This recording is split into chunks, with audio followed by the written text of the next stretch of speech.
Hello students and friends, स्वागत है आपका नॉलेज हब में। मैं हूं राजेंद्र मालवी। आज हम देखने वाले हैं इन्वायरमेंट के कॉन्सेप्ट के बारे में और इसको हम समझेंगे उदाहरण के माध्यम से। हमने लास्ट क्लास में देखा है कि इन्वायरमेंट और इकोलॉजी क्या होता है। इस क्लास में हम उसके कॉन्सेप्ट को समझेंगे।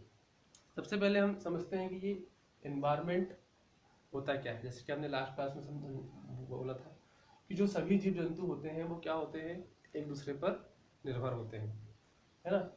चाहे उन्हें भोजन की आवश्यकता हो, चाहे पानी की आवश्यकता हो, या फिर ऑक्सीजन की आवश्यकता हो, या रहने की आवश्यकता हो, है ना।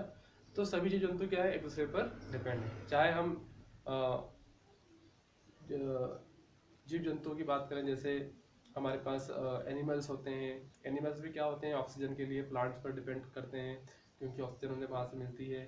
इस तरह प्लांट्स क्या होते हैं, कार्बन डाइऑक्साइड के लिए एनिमल्स पर डिपेंड होते हैं। तो इस एनवायरनमेंट में सभी क्या है, एक दूसरे पर डिपेंड होते हैं। कोई भी मतलब इंडिपेंडेंटली या अकेले तरीके से इस एनवायरनमेंट में नहीं रह सकता, ठीक है। फिर हम यदि बात करें कॉन्सेप्ट ऑफ एनवायरनमेंट, इस एनवायरनमेंट के सिद्धांत की हम बात करें तो इसका सिद्धांत क्या है कि पर्यावरण या एनवायरनमेंट में किसी भी जीव का संबंध क्या है, पर्यावरण के साथ बहुत ज़्यादा कॉम्प्लेक्स है, कठिन है, जटिल है ना।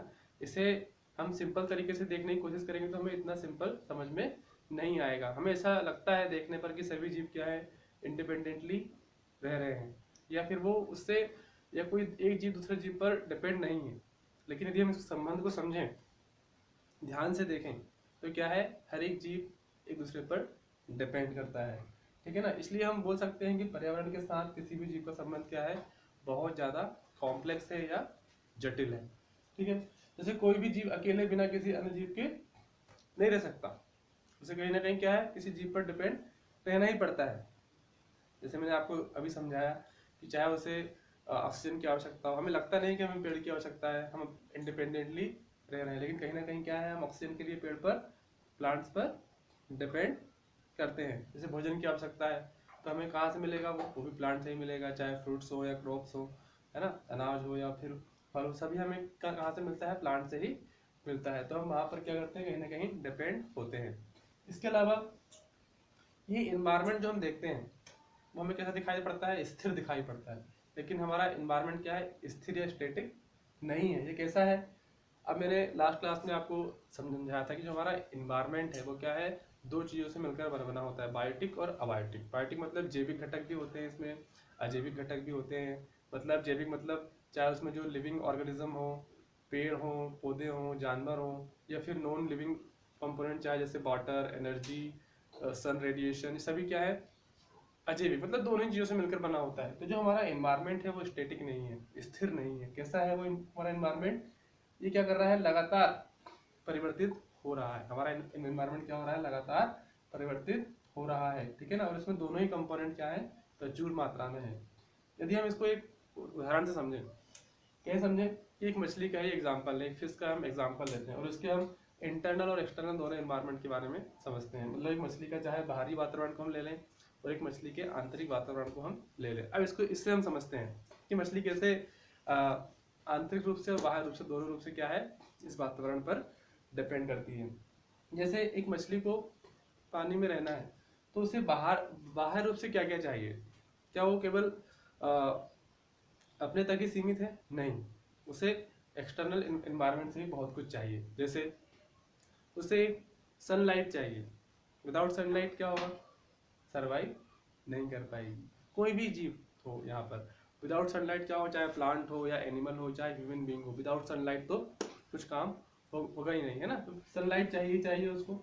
फिर उसे प्रॉपर टेम्परेचर चाहिए, है ना। मतलब प्रॉपर टेम्परेचर रहेगा, उस टेम्परेचर में ही वो सर्वाइव कर पाएगी। वो टेम्परेचर कहाँ से मिलेगा, सनलाइट से मिलेगा, है ना। तो विदाउट टेम्परेचर भी क्या होगा, वो सर्वाइव नहीं कर पाएगी। फिर उसे ऑक्सीजन चाहिए, पानी में घुली हुई ऑक्सीजन उसे चाहिए, तो ऑक्सीजन भी कहाँ से मिलेगी, प्लांट से मिलती है। तो कहीं ना कहीं क्या है, एक्सटर्नल एनवायरनमेंट पर वो भी क्या है, डिपेंड है। फिर इसके अलावा क्या क्या चाहिए, एक्वेटिक प्लांट चाहिए। एक्वेटिक मतलब जलीय पौधे, है ना, उसकी फूड की नीड्स को पूरा करने के लिए। या फिर उसे एनिमल्स चाहिए या डिकम्पोजर चाहिए, ये सभी कहाँ मिलेंगे, उसे बाह्य रूप से मिलेंगे, बाहरी वातावरण में उसको मिलते हैं।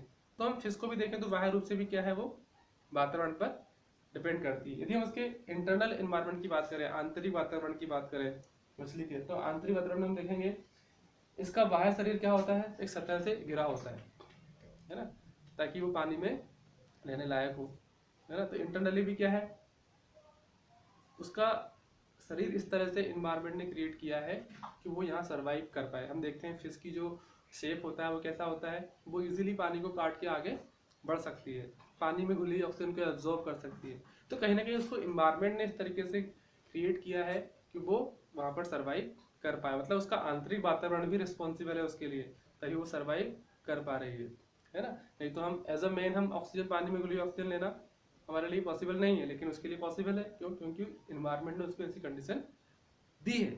फिर है कि उसके आंतरिक वातावरण बाह्य वातावरण से स्थिर होता है, और जब हम उसको कंपेयर करें एक्सटर्नल इन्वायरमेंट और इंटरनल को, तो उसका आंतरिक वातावरण है ना, बाह्य वातावरण से हमें क्या दिखता है, स्थिर दिखाई पड़ता है, लेकिन इतना स्थिर भी नहीं होता। उससे भी क्या होती हैं, इंजरीज होती हैं, मतलब वो भी अपने लाइफ साइकिल में क्या होती है, उसे भी प्रॉब्लम क्रिएट होती है, तो वो भी उसे फेस करती है। लेकिन as compare to outer environment, internal environment is quite static, मतलब कुछ स्टेटिक जान पड़ता है हमें। फिर हम बात करें, यदि मछली की ही बात करें, खारे पानी की मछली को हम ताजे पानी में डाल दें तो वो सर्वाइव नहीं कर पाएगी, उसे लाइफ को सर्वाइव करने में काफ़ी प्रॉब्लम होगी। तो इस तरीके से हमने आज समझा कि पर्यावरण में सभी जीव जंतु क्या होते हैं, एक दूसरे पर निर्भर होते हैं, है ना। और हमने उसके सिद्धांत को समझा कि पर्यावरण में जो जीव जंतु होते हैं वो क्या होते हैं, पर्यावरण का संबंध बहुत ज़्यादा कॉम्प्लेक्स होता है, बहुत ज़्यादा जटिल होता है। जितना हमको सिंपल दिखाई पड़ता है उससे भी कहीं ज़्यादा क्या है, वो कॉम्प्लेक्स है। फिर हम बात करें कि कोई भी जीव यहाँ पर अकेले रहना क्या है, पॉसिबल नहीं है, वो कहीं ना कहीं एक दूसरे पर डिपेंड है। ठीक है। फिर हमने एक मछली का एग्जाम्पल लिया, उससे हमने समझा कैसे वो उसका एक्सटर्नल एनवायरनमेंट, बाहर एनवायरनमेंट कैसे, मतलब वो अपने लाइफ साइकिल में कैसे जीती है, मतलब उसका चाहे बाह्य वातावरण हो या आंतरिक वातावरण हो, दोनों ही उसको जीवन जीने के लिए सपोर्ट करते हैं। मतलब हम जो देख रहे हैं अभी भी हमारा, यदि हम ह्यूमन बीइंग की बात करें तो हमारा एक्सटर्नल एनवायरनमेंट के कैसा है, हमें भी सनलाइट चाहिए, हमें भी पानी चाहिए, हमें भी फूड चाहिए, है ना।